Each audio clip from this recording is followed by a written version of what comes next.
Entima kwa soli upon na me mamu nyina happy Sabbath. Nyame onchira nyina busia. Kwadwo Nkansah Lilwin abe clash with Twene Jonas. Twene Jonas said din cancer temwa efi 2024. We din na temwa besi 2026. Finally Nkansah Lilwin abe replan abra ko piem o USA honomo. Na wo there Twene ya be ma on piem bra wo gina USA months o mra mesia no. Ai penya bro kimi da mesra say ni di mo. Over like if you are that one, subscribe button, some click notification icon of latest updates. Some bachelor wa jeda mama ewa comment section. Over so. No share first any be hwe. No can phone nala money send up any dey am o USA o UK. Over send ska eliko fie. Utwa eno eja kakra wo fa kakra wo dofi kakra o ba kakra. Ebusia kakra say o send ska kakra bi e dey am obi say on fanya bi ma wa. Twenala app no eto phones one can say register create account. Or say use promo code no PENYAH TV ever send ska eco fee. Na on chow a cool $20. O send ska eco fee no. Na nara force ma obi e de ka ho e nara nko a 26 omunko na run.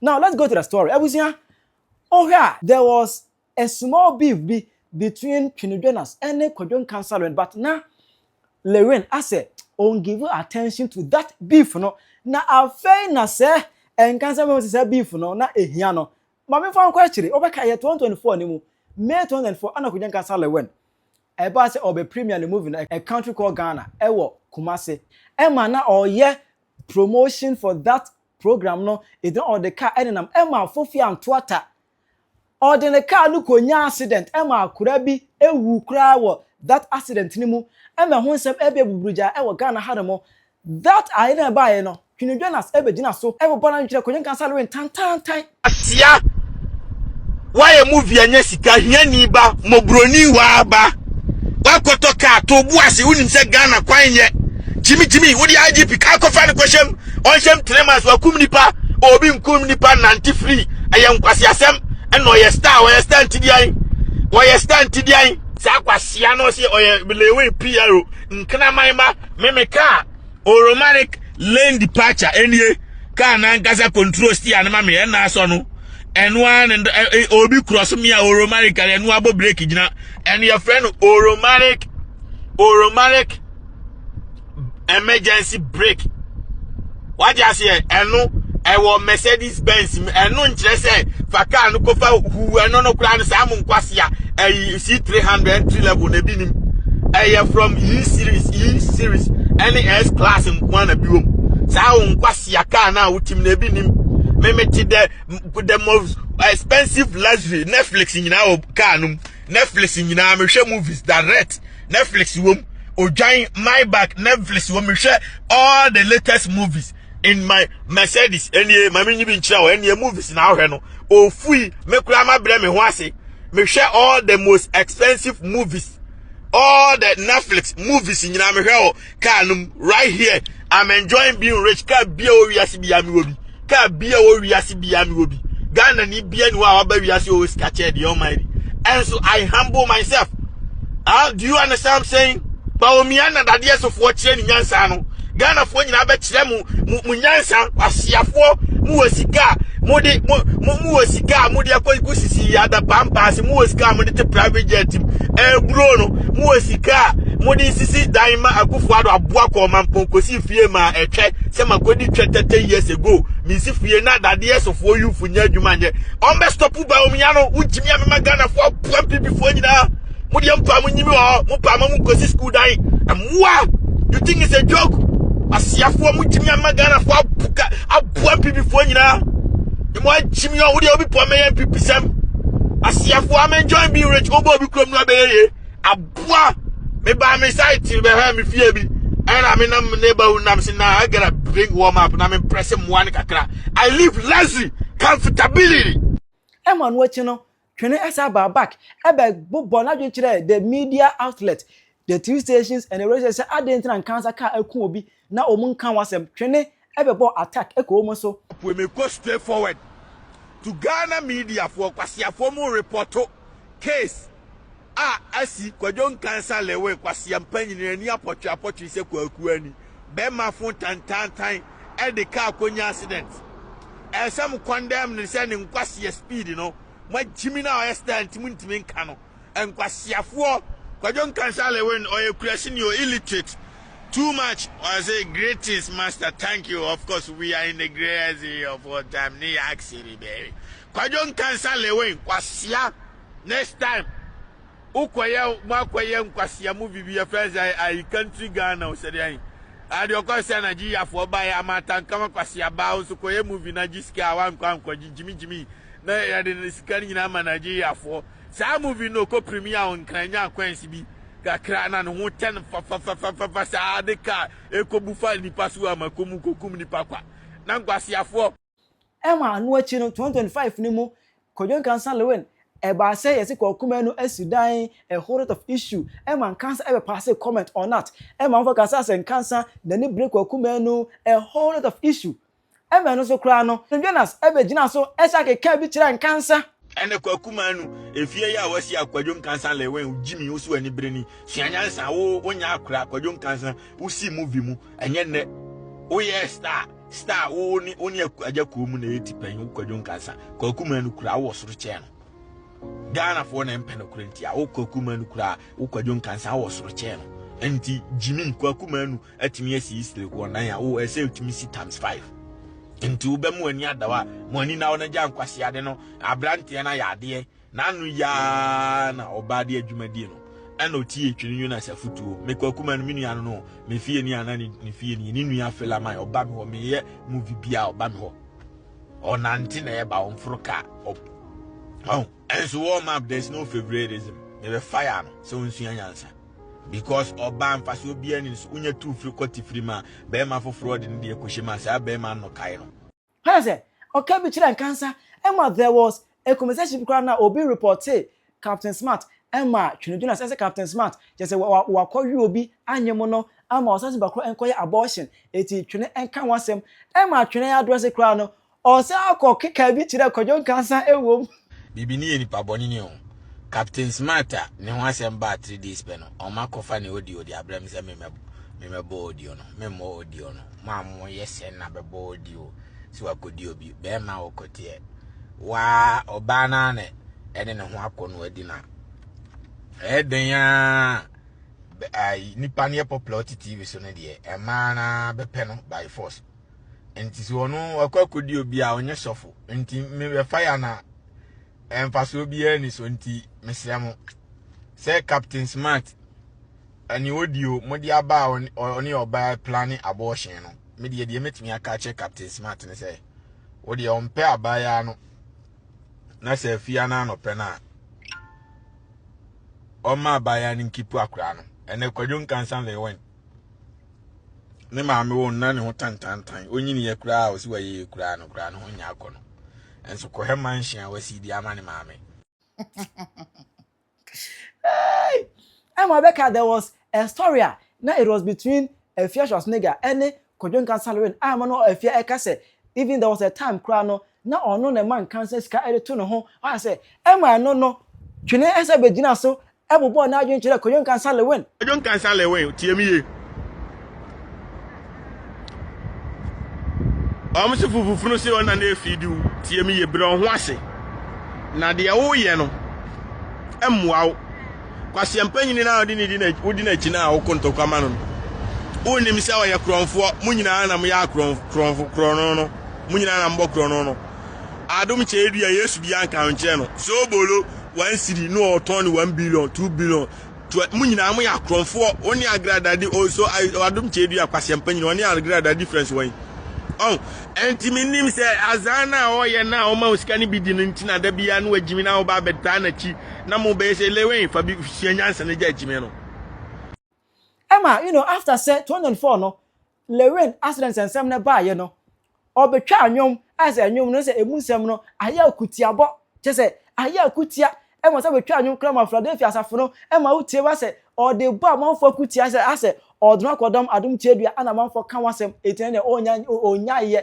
Emma Nkansah de nyumi ba na nwom no aya akutiabo eno so kra no Twene Jonas esa beke kana kira Nkansah amne wo man beba Lilwin Kwadwo Nkansah Lilwin enwom na awakoye no akutia anwom delete na Ghana ni bia town obia pese wo ye den wo ye wo jai de wo ye no because at the end of the day de wo koye ye no number 1 you lose car no Mercedes Benz me de esi wo me nyimi ya me mfa nkokum nipa no me de esi wo enti da ben na bibini be sua nyansa would say 5 billion to 6 billion koto ka no akoto ka na twene afi na wo say be ye adwuma say wo ye adwuma 2 years 3 years na 5 billion afi na say be ye adwuma asa be nya another 5 billion no asa akoto atwene na wo da square one da bia de na bibini nkwa de wagimi unya dia you need to value it ewi ase so one sua nyansa ubahwere won kwakura kwa yemfa wi ase nko ba bia me cars mi wala Lamborghini Rolls Royce Bugatti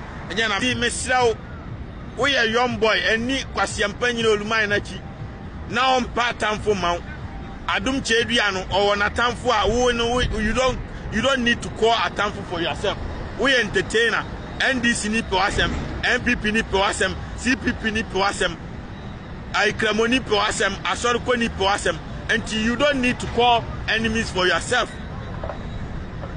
Any asofo nkwasiafo na chi omo ni politicians nyina omo ye the reason why I ain't me nkoya nim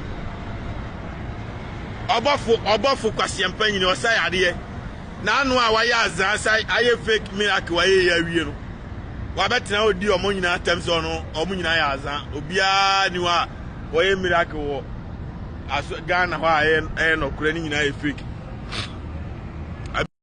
Just from time to time on many occasions na Twene man cancer asum entono say ni nyina na ha cancer but na cancer was looking for the right time, the appropriate time to go into this beef back and forth with Twene Jonas or USA abrochimemu na nansia welcome then same ana Ghana ni England ebebo Boston Sports Stadium Massachusetts Kwadwo Nkansah Lilwin any some of the supporters ekopim ho born we in fact Ghana it me atwen draw with England that day no na Kwadwo Nkansah was telling him in fact na o critique some jokes be any some funny moments be na very beautiful na nice na you know we Ghana ni Croatia ball ene Saturday Philadelphia USA na Philadelphia 18 Nkansah yani England bo we wa ma back it order so ma all twen na Ghana ni Croatia de no bikwa enwa kwa mbro vira katro se okosra chewa ho no mo no kran o ma chewa $500 esa yaji mi hu wache jika kra efa to nso bi kura enom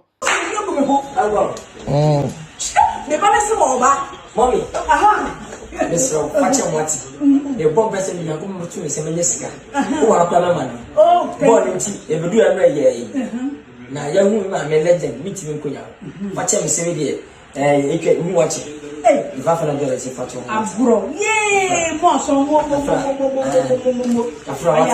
Ayadie. Waduma so kwaso. Aduma na nkoso enkoso ma wati. Bia be yi kala. Aye yi kula yi. Na wo kwa chi adum nya me ma. E mi che bia. Oh, ma va. Te be ka se mama. Oh. Che. No, me ya no kwa. Me ka sa ko ya simple. Yellow pan for Nkansah. So me tell papa me buy ya me ba ho. Abe sano.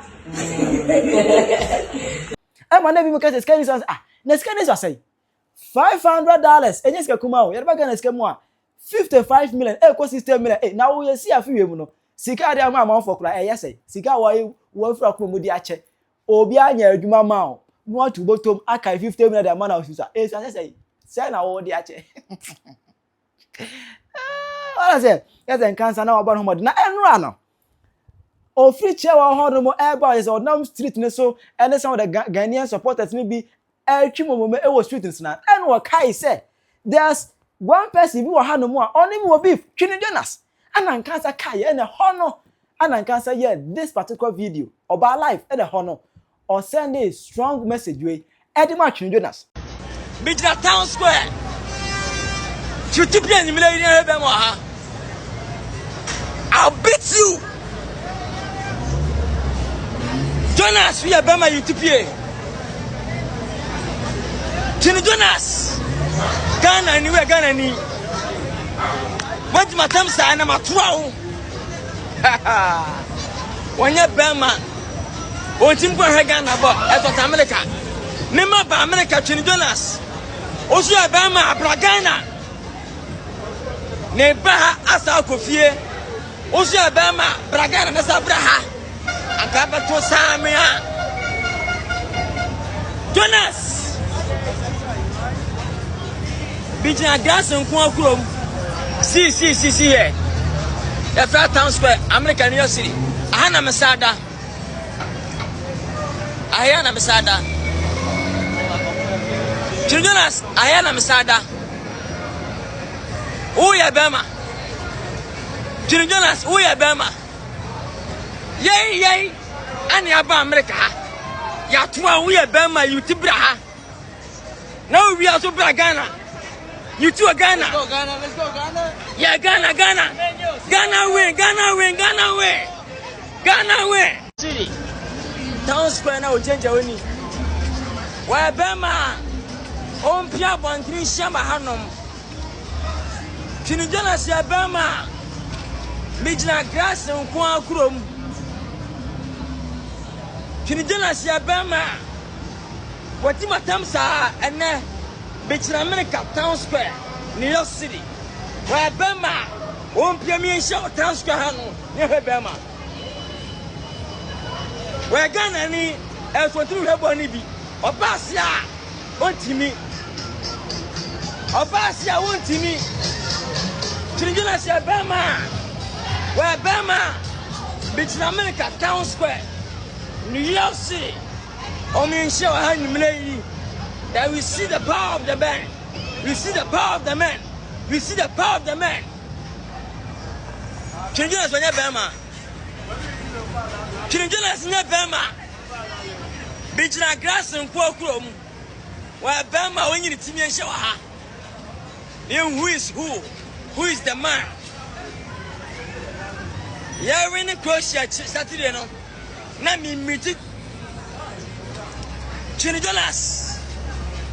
We are Bama and you met to the Jonas. We are Bama and you may Bijna Town Square. Tutipia and you may Bama.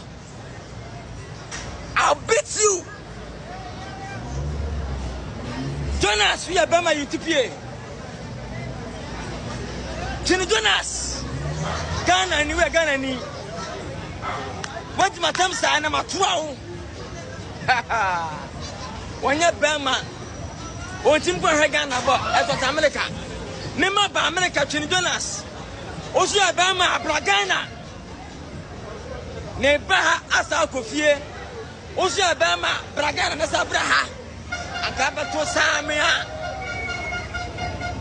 Jonas. Bijna gas and Kwakrum. See here. The Fat Town Square, American New York City. Ahana Masada.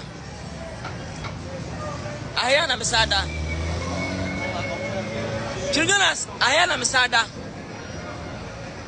Uya Bama. Twene Jonas, Uya Bama.